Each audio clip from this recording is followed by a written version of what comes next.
Welcome to another episode of Ask the Doulas with Gold Coast Doulas. I'm Kristen. And I'm Alyssa. And our topic today is all about why we decided to become a doula. So we'll begin with Alyssa's journey. Yeah, so I used to work in a male-dominated field. I worked in the construction industry, and then I got pregnant, had a baby, and I think with most women, they would say it just completely rocked their world. Like my entire, the way I saw things changed, and I wasn't unhappy at my job, but I knew I needed to do something different. So I started to wonder who's helping all these women who are having hard pregnancies and they don't have any support once they come home. And the term doula is something that I knew, but I didn't know what a postpartum doula was. And I remember, Kristen, meeting you. Yes. And you were the first one who actually said the term postpartum doula to me. And I was like, oh my gosh, that exists. And I started researching it, and I'm like, that's it. Like, that's exactly what I've been looking for. So I started, looking into certification organizations, found one, and it fit well. And I took the course, and they give you 18 months to complete it, but I'm a total bookworm and nerd, and I think it took me about 6 months. And I got all my bookwork, all my essays and reading and all the clients that I needed and, everything that is supposed to take 18 months. And then I just did it. And I just have always felt compelled to help women and children. And it was even stronger after having a baby. And we were in the same training together, which was pretty awesome. Yeah. So I've known you since the beginning of my journey. Yeah. So cool. Yeah. So it was during pregnancy that you sort of started feeling different about the woman's journey and experience through motherhood. What were your family planning options as far as future kids and how you handle your journey as a mother? Yeah, it's funny, like family planning turned into a whole new concept because you spend so many years trying not to get pregnant.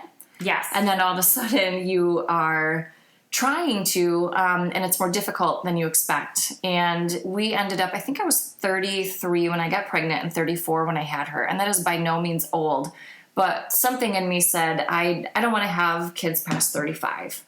So I decided when we had our daughter, we were going to give it a year and then make that decision then. Okay. But I kind of knew right away that we only wanted one. And it's really strange because, my husband and I both grew up with siblings. Yes. And so as far as family planning, we didn't really think about that during pregnancy, but knowing that we were kind of going into this being one and done, that's the first thing my midwife asked me for my 6-week checkup is, what's your family? How are you planning for your future family? And I don't know yet. I don't know.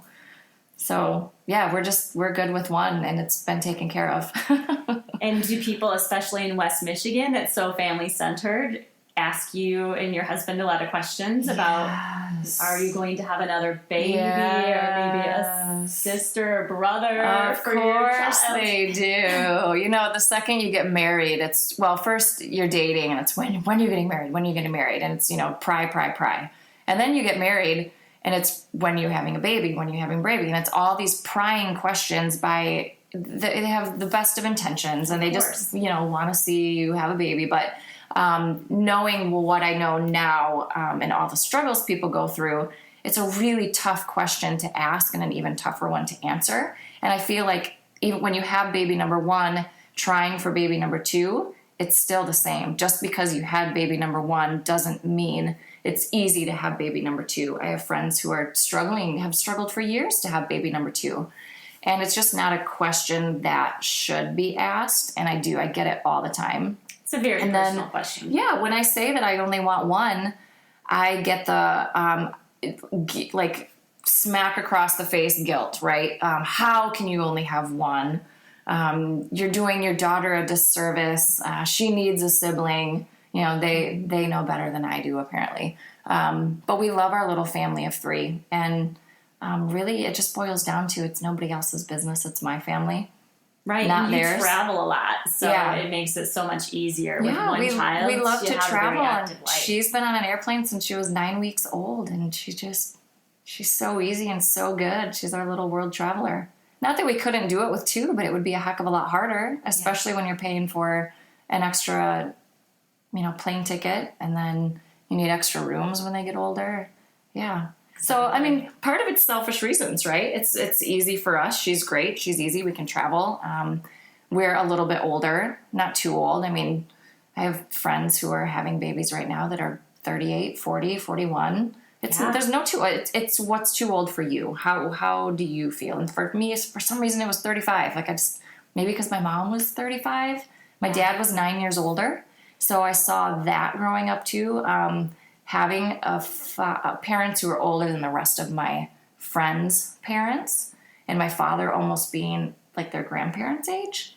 Yeah, I'm one of the oldest moms on the playground, that's for sure. Yeah. I don't mind it. We're older and wiser. Yeah, for sure. So, do you love holding babies and help since you're not having any more babies of your own? I do. I get my baby fix all the time. Yes. I love it. I absolutely love it. And, honestly, I wouldn't be able to do what I do if I had another kid. It's a lot of work. One's hard. 2 is my clients who have toddlers and then a newborn are sometimes they can't even comprehend how much extra work that is. And I wouldn't be able to be supporting clients the way I do now if I had more children. Be supporting your own family. Right. And so... Right. So there's always a give and take. I know my daughter would be an amazing big sister. I know she would. But there's a give and take. She gets 100% of my attention and all my love and gets to come everywhere with us. And she's my little buddy. Right. And she has cousins, lots of cousins. Yeah, lots of cousins, lots of friends. We just, my husband and I going into this said we're going to make a point to just socialize her. She will go places with us. We will bring friends. We'll be the family who says, pick a friend. They'll come to Disney with us. Right. Just have... It's still cheaper than having another kid. It is. It's amazing. To bring a friend, places occasionally. But it's just, there's always a give and take. And it's each family's personal decision. And it just kind of stinks that other people have to make you feel bad for what feels good for you. And we love our little family of 3.